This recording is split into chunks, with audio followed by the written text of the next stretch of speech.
Ave Maria Purísima, sin pecado concebida, sin pecado concebida, sin pecado concebida.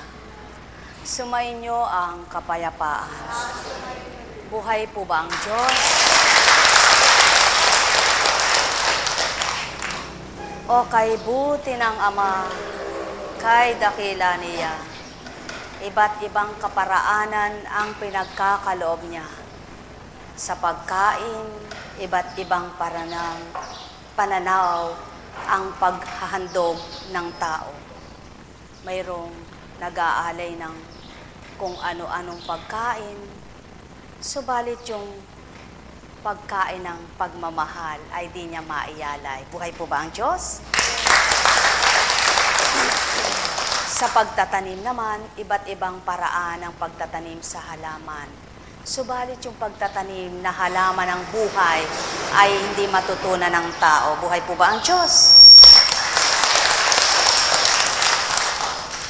Ang pasubali po ng Panginoon, ng panahon daw po niya, hindi naman nagsalitang uminom ka ng ganito, uminom ka ng ganyan. Pag lumapit yung tao at gumaling siya, ang sabi po niya ay, pinagaling ka ng pananampalataya mo. Sa Espiritu po, kapag gumaling ka, pinagaling ka sa kaparaanan at kapangyarihan ng Ama, sinisigurado ko pong hindi man yung pasyente ang naniniwala at nagtitiwala, nananalig, nananampalataya, may isa sa kanilang kamag-anak, dili kaya ay pamilya. Subalit mas mainam po kung lahat sila ay nagtitiwala sa Diyos na hiwaga, ang taglay at kapangyarihan na walang katapusan. Buhay po ba ang Diyos? Kaya nga po, kay buti ng Ama, hanggang dumatal po ang larangan ng siyensya, yung science baga. Maraming pagsusuri, marami nang natuklas ang mga sakit, subalit hindi po natutulan ang sakit, hindi po naampat ang sakit, kundi patuloy na lumago at maraming naging karamdaman ang tao. Buhay po ba ang Diyos? Dati po, magbasa po kayo sa Biblia, ano lang po ba ang mga sakit noon tinatawag? Bukol,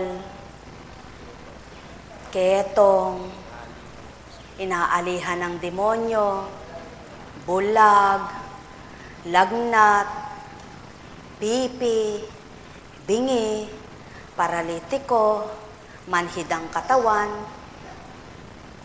hukos, ano pa po? Bulag nga po, malabo ang mata, naluluka.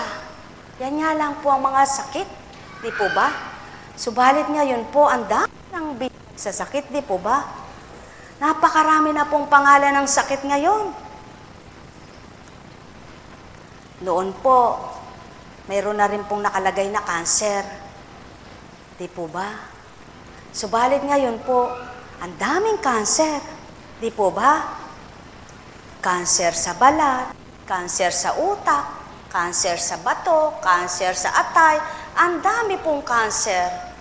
Subalit po noon, wala pong tinatalakay sa Biblia na cancer sa ganon, cancer sa ganyan. Hindi po ba?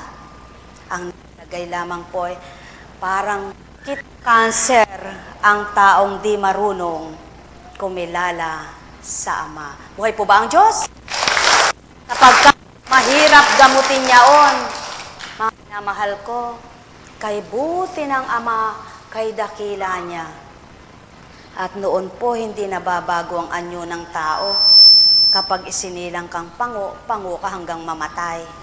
Ngayon po, kapag may salapi ka, sinilang kang pango, matangos ang ilong mo nang mamatay ka. Kaya lamang po tumabingi yung iba. Buhay po ang Diyos! Buhay po ang Diyos!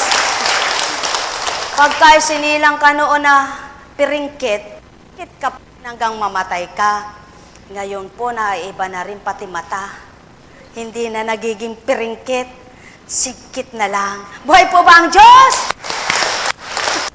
Noon po, kapag isinilang kang maitim, maitim ka pa rin. Ngayon, iba na. Napapaputi ang maitim. Di po ba't kay talino na ng tao? Ang gusto ng tao ay lagpasan ng talino ng Ama, subalit ano lamang ang hangganang binigay niya, yaon lamang ang talino mo. Ngunit wala kailanman anuman ang lumabas na talino ng tao, wala pang bumuhay sa tao. Yan ang hindi makuha ng tao. Buhay po ba? At yan ang pawang katotohanan, hindi kayang uriin ng tao kung paano ang pagbuhay. Sapagkat walang makapagbibigay galing diyan na bumuhay ng sinuman. Sapagkat walang bumuhay sa tao, maliban ang Diyos Ama. Buhay po ba ang Diyos? Kapag isinilang kang kulot ang buhok, kinki ang tawag noon. Naku, kinking-kinki ang buhok niya. Ngayon, walang kinki. Kapag may salapi ka, mapapa-straight ang buhok na kinki. Buhay po ba ang Diyos? Subalit sabi ng Ama, gaano man ang gawin niyo pagpapaunat ng inyong buhok, ang utak naman ninyo hindi nyo maunat. At yan ang pawang katotohanan, walang makapagpapadiretso ng baluktot na utak, maliban ang Diyos na buhay. Walang makapagpapaputi ng iyong budhi, maliban ang Diyos na buhay. At walang makapagpapakinis ng iyong gawa, maliban ang Diyos na buhay. Kaya gaano ka mang kakinis, wala pa rin silbi ang kinis na natamo mo kung hindi kikinis ang kalooban mo kay Kristo. Buhay po ba ang Diyos? Mga minamahal ko, kapag baku-baku ang mukha mo noon, halimbawa ay mayroong tabingi, ngayon maiiba na. Kaya kamukat-mukat mo, pag nagpunta ka lang ng ibang bansa at pagdating mo iba na itsura mo, hindi ka nakakilala ng kakilala mo. Sapagkat iba na ang itsura mo. Subalit ang Ama, ano man ang pinagpatong-patong mo sa mukha mo, kilalang-kilala ka pa rin niya. Buhay pa ba ang Diyos? At yan ang pawang katotohanan, mga mahal ko. Ano man ang naging itsura mo, tao ka pa rin. May buhay, may hangganan, may kamatayan. At siyaan ang ayaw na maganap ng Ama. Yaong nabago ang lahat sa iyo, subalit ang pananaw mong may Diyos na totoo ay di mabago-bago. Kumikilala kang may Panginoon, subalit di mo lubos matanggap na ikaw ay anak niya, kaya kanyang baguhin kapag kinilala mo ang kanyang banal na aral. Buhay po ba ang Diyos? Mga minamahal ko, yan ang pawang katotohanan. Noon, pag sinilang kang magkasalubong ang kilay, hanggang tay ka salubong ang kilay mo. Ngayon, ang salubong na kilay, nakaguhit na. Sapagkat may tattoo ng ngayon. Mga mahal ko, ang dapat itattoo mo sa puso't isip mo ay ang pangalan ito.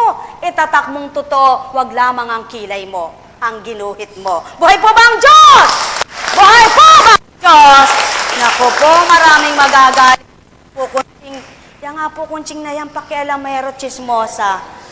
Wala pong pakialam siya po kunting nyo kahit anong gawin nyo sa sarili nyo. Ang pinapakialaman lamang ng Espiritu sa inyo. Tao, kung kaya mong pabago ang katauhan mo, ipabago mo rin sa Espiritu ang puso't isip mo. Buhay po ba ang Diyos? Mga minamahal ko, katotohanan itong aking tinuturan. Noon kapag isinilang kang pilipit ang paa, titingkod-tingkod ka, walang artipisyal na bakal dili kaya ay paa. Ngayon, pati sapatos, magagawa ng paraan para magpantay ang hakbang mo. Mga mahal ko, ano kaya ang magiging pantay sa pananaw ng tao para makadiretso sa hakbang niya patungo kay Kristo?